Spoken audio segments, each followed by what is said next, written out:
teamLab exhibition.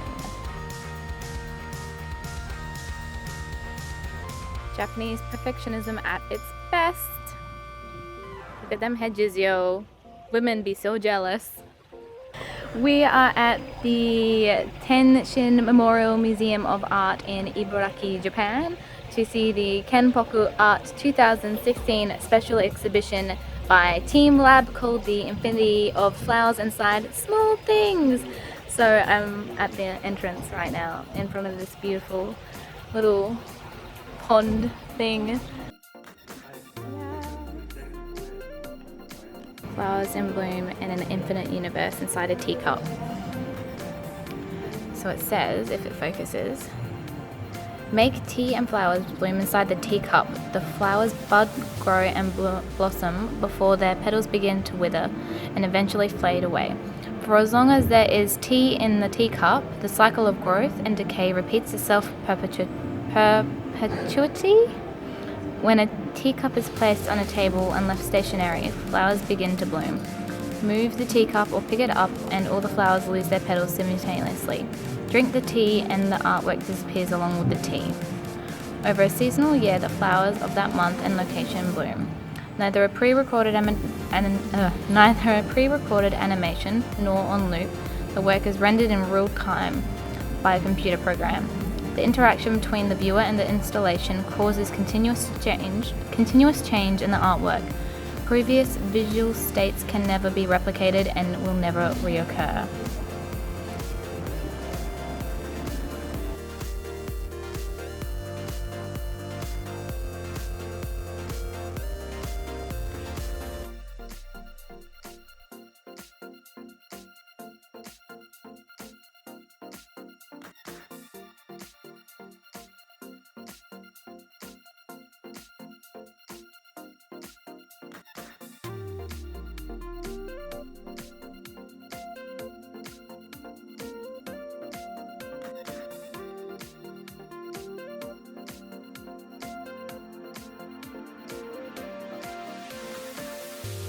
So I'll include in the description box below a little bit more information, but I was able to drink some of the matcha from the tea. So it was made warm, so it wasn't the one sitting on the table, but it was made, and then it wasn't a traditional tea ceremony. It was similar to, but not exactly.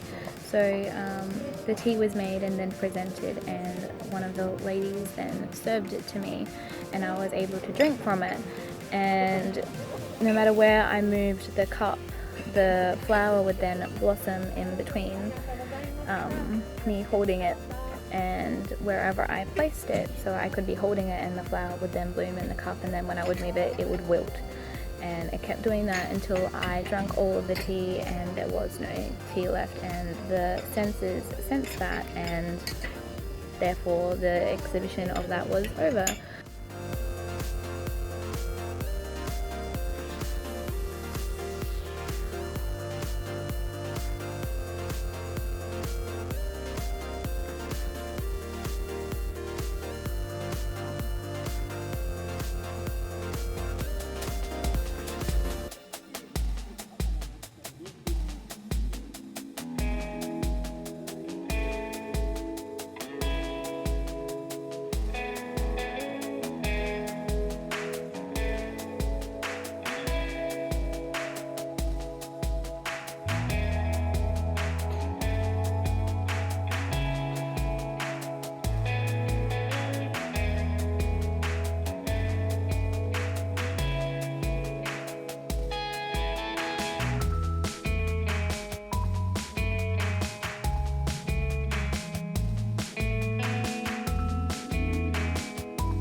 This artwork was inspired by screen paintings, birds, animals and flowering plants, and trees, flowers, birds and animals.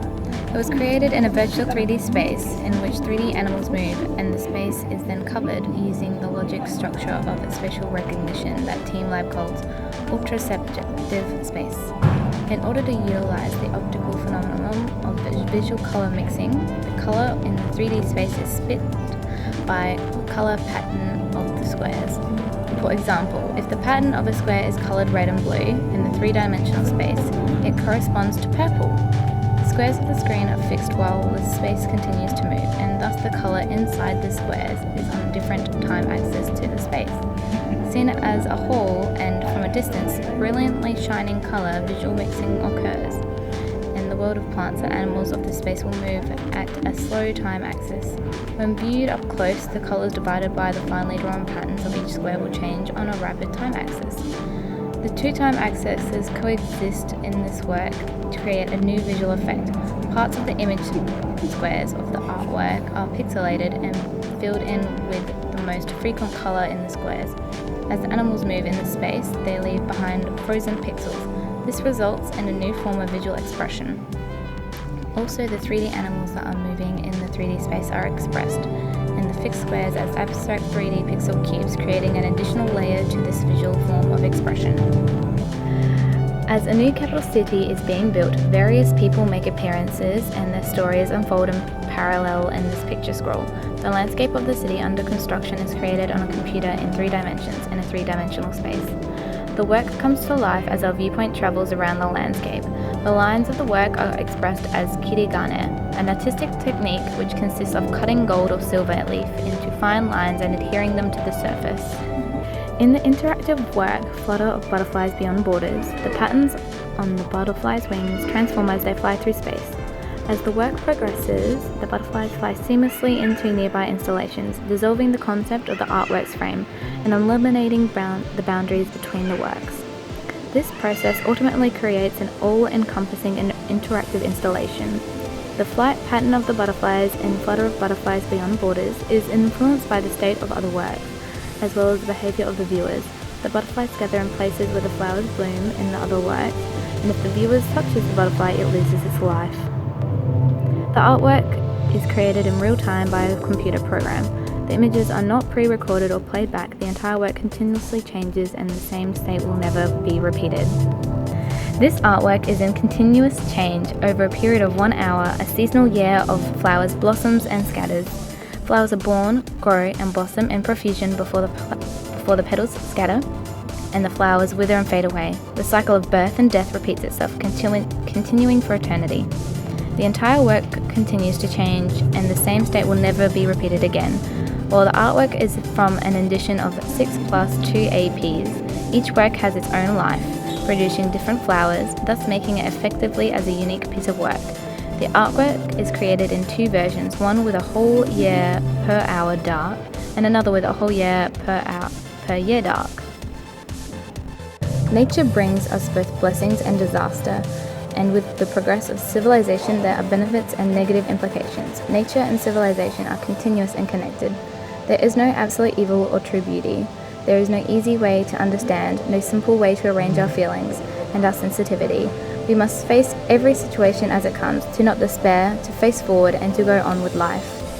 Spatial calligraphy offers a contemporary interpretation of traditional Japanese sho in an abstract space. This animation reconstructs Japanese sho in a 3-dimensional space and expresses the depth, speed and power of the brushstroke.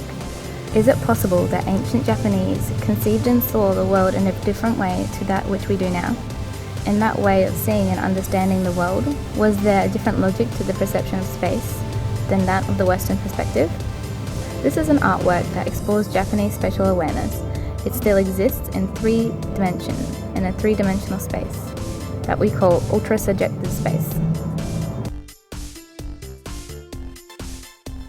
When your shadow touches a character, the world that the character embodies will appear and a new world will be created. The objects that are released from the characters go on to influence each other in the new world. A behind the projected world, there is 360-degree computer-generated space. The objects that are born from the characters are placed at various positions within that space, and the physical influences and connections between the objects is calculated in real time, producing a complex and natural world. For example, if the wind blows, the objects are subjected to the physical influence of the wind. Butterflies are frightened by the fire, but attracted to the flowers. Just as in nature, no two moments are repeated. The new visual worlds are constantly being created. Chinese characters were the first carved in a turtle shell, ox or deer bones, and were engraved in bronzeware. At that time, it can be said that each character contained its own world. Through the characters, the world that you have called up and the worlds that the people around you call up connect and influence each other to create a new world.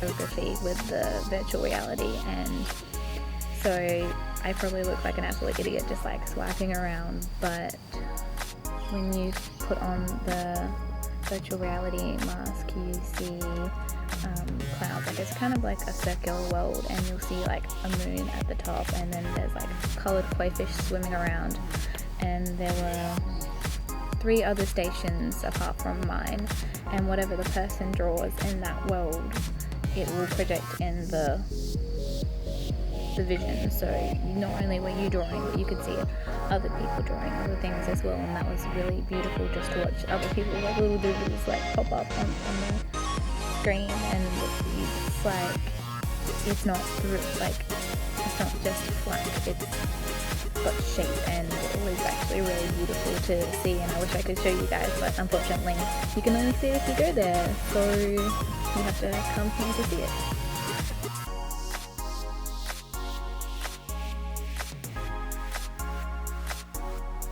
So I just finished in the teamLab beautiful exhibition. It's called the teamLab Infinity of Flowers Inside Small Things.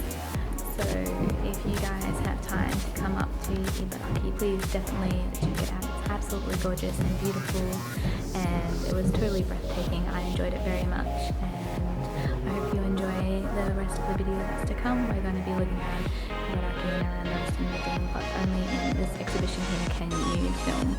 So unfortunately I won't be able to show you any more of what the art exhibition always had to show. So I hope you enjoyed what you did see, and I hope you come on down.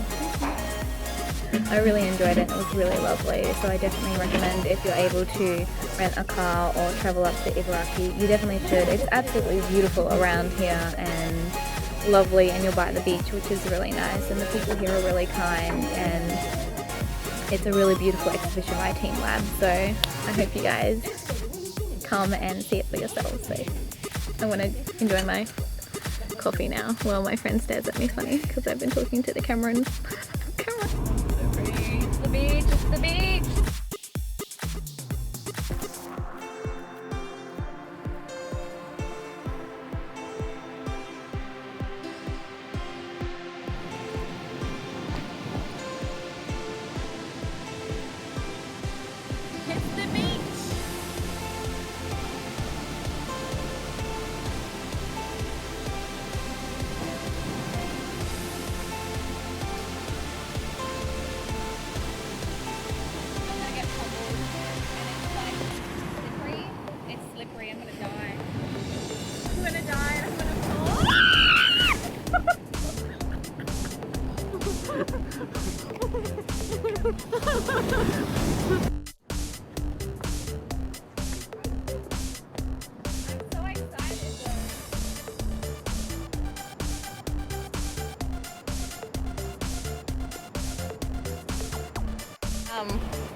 Little crabs. My camera won't focus in that much because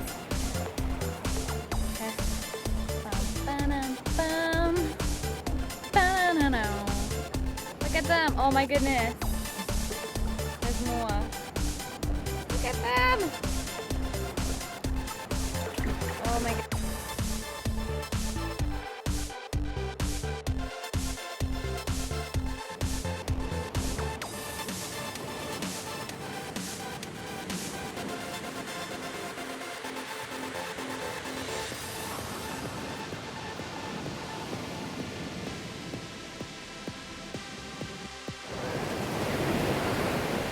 I miss the beach so much.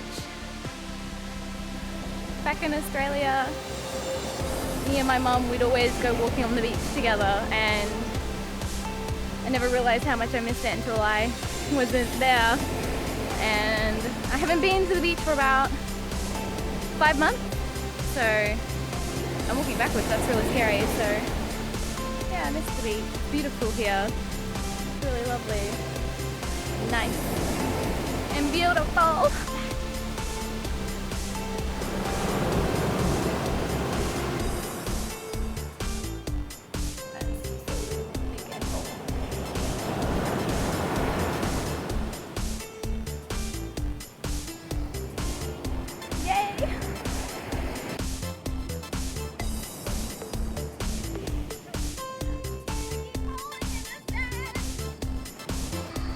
So I'm going to end the vlog here, and I hope you guys enjoyed my video and what I did today.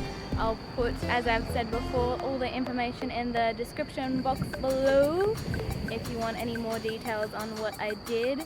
And don't forget to thumbs up this video and subscribe. So thanks guys, bye!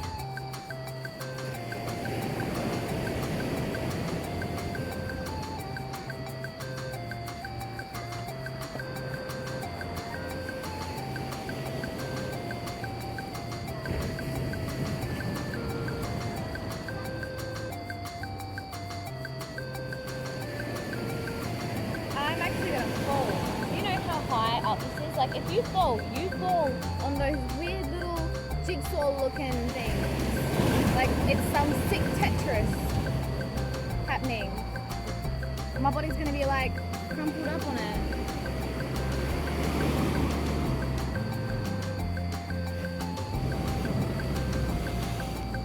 I will die a slow and painful death.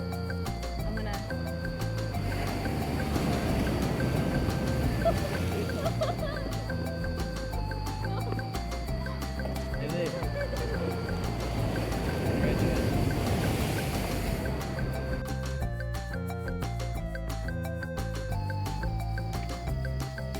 Talking to a camera, I'm not gonna lie.